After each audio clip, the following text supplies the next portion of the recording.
Hai, kembali lagi bersama saya Jen TV Channel Storytelling di mana pelbagai kisah rakyat akan dikongsikan melalui channel ini. Sekali lagi saya berharap para penonton memberikan saya sokongan untuk saya terus berkongsi cerita-cerita rakyat yang terdapat di negara kita. Apa yang paling penting dan tujuan channel ini adalah untuk menyampaikan kisah-kisah rakyat, sejarah, mitos dan juga legenda yang suatu ketika dahulu pernah menjadi bualan dan kini semakin pudar ditelan dek zaman.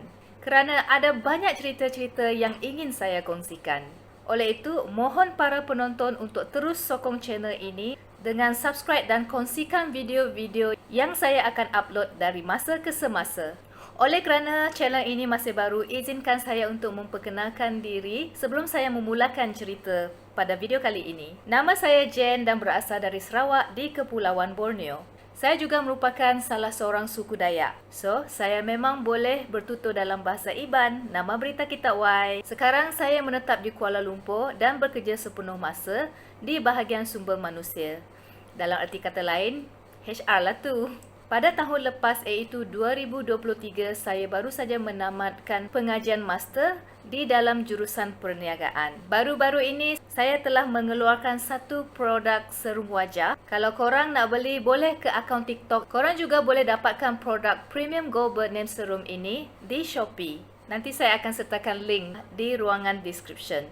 Cerita kali ini saya ingin sampaikan sekali lagi berkenaan dengan negeri kelahiran saya, Sarawak. Kita semua sudah maklum bahawa Sarawak adalah terdiri daripada masyarakat kaum Iban yang mempunyai pelbagai keunikan dari segi sifat toleransi yang tinggi, tradisi dan kepercayaan. Jadi tajuk cerita video kali ini adalah berkenaan dengan kehidupan, agama dan kepercayaan bangsa Iban. So, mari kita mulakan sekarang. Kaum Iban atau kita kenali sebagai bangsa Iban di Sarawak adalah golongan majoriti bagi rumpun Dayak. Tercatat di dalam sejarah akan kewujudan bangsa Iban ini bermula dari beribu-ribu tahun lagi. Namun asal mereka agak sukar untuk dikenal pasti kerana berdasarkan kajian akademik, orang Iban dahulu hidup secara nomad. Dalam erti kata lain, mereka sering berhijrah dan berpindah randah dari satu tempat ke suatu tempat yang lain sebelum tiba di Sarawak pada kurun ke-16. Mereka juga melakukan perhijrahan ini secara berkumpulan ataupun beramai-ramai di mana kumpulan ini selalunya diketuai oleh seorang tuai rumah yang dilantik kerana kebijaksanaan dan kearifan beliau dalam menangani masalah-masalah di kalangan penduduk dan penempatan mereka. Tuai rumah ini adalah ketua kampung lah kalau dalam bahasa Melayu. Maka setiap kali mereka berpindah, mereka akan membuka penempatan baru di sesuatu kawasan tersebut dengan mendirikan rumah panjang yang diperbuat daripada kayu. Mereka ini dikatakan sangat mahir dalam ilmu alam. Untuk kelangsungan hidup, mereka akan bercucuk tanam seperti menanam padi dan mengusahakan penanaman kontan seperti jagung, ubi kayu, keledek dan juga keladi. Lelaki Iban juga sangat mahir dalam aktiviti menangkap ikan di sungai dan juga berburu di hutan belantara. Kaum wanita Iban pula sering dikaitkan dengan pelbagai kemahiran selain memasak, seperti membuat anyaman tikar ataupun menenun puak kumbu. Mereka hidup dalam keadaan yang amat aman damai dan sentiasa membantu dengan melengkapi sesama sendiri di rumah panjang. Malah kaum Iban ini sangat dikenali dengan sifat mereka yang peramah dan nilai tolak ansur yang tinggi. Akan tetapi jangan dicabar kerana mereka ni hatinya kempang. Kempang adalah dalam bahasa Iban di mana ia membawa maksud mereka sanggup menumpahkan darah ketika disakiti ataupun keluarga mereka diancam. Dalam banyak cerita hikayat, mitos dan juga rakyat, banyak juga sumber yang mengesahkan bahawa kaum Iban pernah tinggal di kawasan Hulu Kapuas di Kalimantan Barat, Indonesia. Seperti yang kita tahu, Kalimantan juga merupakan bahagian yang luas dan terletak di Pulau Borneo yang menghubungkan negeri Sarawak, Sabah dan juga negara Brunei. Dengan kehidupan mereka yang sering berpindah randah, logik juga apabila mereka akhirnya membuka penempatan di negeri Sarawak. Dan di Hulu Kapuas, banyak cerita-cerita menarik yang berkaitan dengan kehidupan kaum Iban yang juga dikaitkan dengan kepercayaan dan agama mereka. Juga dipercayai mereka pernah hidup bersama dewa-dewi mereka yang tidak asing lagi di kalangan rakyat Sarawak, iaitu diketuai oleh Keling. Korang jangan salah faham pula ya.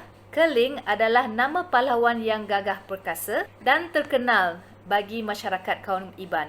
Dia juga digambarkan sebagai pahlawan yang hebat, tampan, tinggi dan berbadan tegap mengetuai kumpulan dewa-dewi bagi kepercayaan masyarakat Iban sehingga kini. Dan dewa-dewi yang diketuai oleh Keling ini juga dikenali sebagai orang Panggau Libau. Dikatakan juga ada perbalahan di antara orang Panggau Libau dengan masyarakat Iban sehingga memisahkan mereka suatu ketika dahulu. Mungkin saya boleh kupas cerita bagaimana kaum Iban hidup terpisah daripada dewa-dewi mereka yang telah membuat keputusan untuk berpindah di langit lapisan ketujuh, namun masih sering membantu ketika kaum Iban meminta pertolongan dari muka bumi. Nak dijadikan cerita, kaum Iban dahulu tidak mempunyai agama yang tertentu. Namun mereka berpegang teguh kepada pengarap asal yang banyak dikaitkan dengan ilmu alam semula jadi. Ialah mereka kan tinggal di dalam hutan dan sering mendapat pertolongan daripada orang Panggau Libau. Pegangan pengarap asal ini juga dikenali sebagai animisme. Ia agak serupa dengan fahaman Hindu. Mereka memuja pokok-pokok dan juga roh-roh yang dipercayai boleh membawa kesejahteraan hidup. Aktiviti pemujaan ini dijalankan dengan upacara yang kita panggil miring. Upacara miring ini diadakan dalam satu situasi tertentu, contohnya mengubat orang sakit. Dahulu kita mana ada doktor, klinik ataupun hospital untuk menghantar orang berubat. Bomo yang dikenali sebagai beliau ataupun manang akan dipanggil untuk menguruskan upacara miring. Dalam upacara tersebut, beliau akan menyeru roh-roh tertentu untuk membantu mereka yang alah ayu dipulihkan semula. Selain itu, masyarakat Iban juga meraihkan perayaan Pesta Menuai yang juga dikenali sebagai Hari Gawai. Ia jatuh pada hujung bulan Mei setiap tahun. Ini seiring dengan hasil padi yang telah dituai pada tahun tersebut. Dan kalau penonton nak tahu, ada pelbagai jenis gawai, iaitu gawai burung, gawai lelabi, gawai hantu, gawai tuah, gawai sakit dan juga gawai ngar. Dalam upacara perayaan gawai, mereka juga mempunyai tarian tersendiri, iaitu ngajat.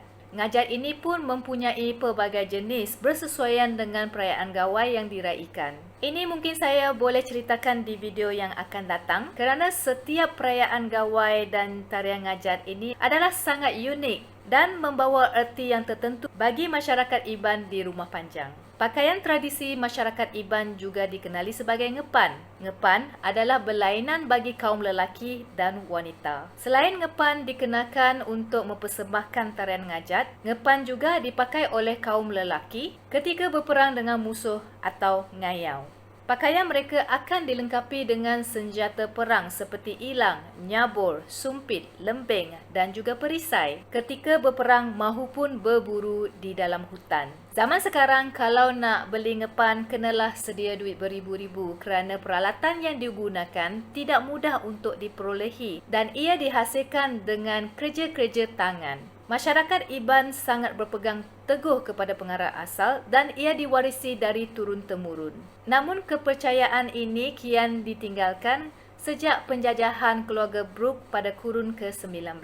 Kerana ramai masyarakat Iban telah pun menganut agama Kristian. Akan tetapi, ia tetap menjadi sejarah yang unik bagi orang Iban. Ini saja kupasan saya tentang kehidupan, agama dan juga kepercayaan bangsa Iban. Apa pendapat penonton dengan video saya kali ini? Jangan lupa komen di ruangan bawah dan anda dialu-alukan untuk memberikan cadangan, kisah rakyat, sejarah, mitos ataupun legenda di negeri korang yang korang rasa harus diperdengarkan. Sekali lagi saya ingin mengucapkan ribuan terima kasih kepada para penonton. Sokongan korang amatlah dihargai dan diperlukan untuk memajukan channel Gen TV Storytelling ini.